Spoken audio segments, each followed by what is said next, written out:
Cerca Teleeuropa sul tuo Play Store o Apple Store e scarica la nostra app. Disponibile per tutti gli utenti Android e Apple. Ti aspettiamo. Usura legalizzata, nei guai un commercialista e un imprenditore. La Guardia di Finanza di Lamezia ha sequestrato beni per 217.000 euro. Avrebbero prestato denaro a un titolare di un'attività economica in difficoltà utilizzando un complicato sistema per dare all'operazione una parvenza di legalità. A fronte di un prestito di 250.000 euro la vittima avrebbe dovuto restituirne più di 600.000. Sentiamo.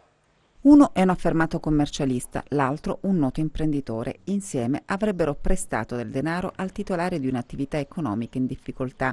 Secondo i finanzieri di Lamezia si sarebbe trattato di un prestito usurario. Non è stato semplice per gli inquirenti svelare il complicato sistema utilizzato per dare all'operazione una parvenza legale.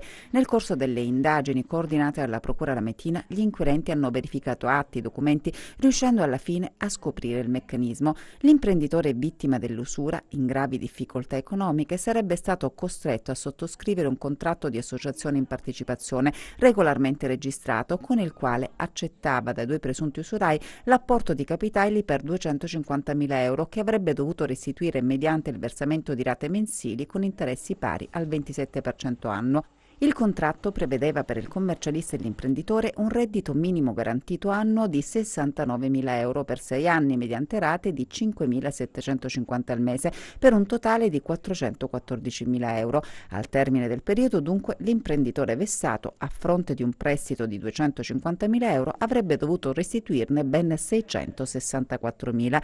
Gli inquirenti sono però intervenuti prima del pagamento dell'intero importo. Adesso il GIP, su richiesta della Procura, ha disposto il sequestro di beni mobili e immobili e disponibilità finanziarie nei confronti dei due indagati pari a 217.000 euro, somma che la vittima aveva già versato prima dell'arrivo della Guardia di Finanza. Il commercialista e l'imprenditore adesso dovranno rispondere di usura aggravata continuata in concorso, con l'aggravante di aver commesso il fatto ai danni di chi svolge attività imprenditoriale. Cerca Teleeuropa sul tuo Play Store o Apple Store e scarica la nostra app. Disponibile per tutti gli utenti Android e Apple. Ti aspettiamo.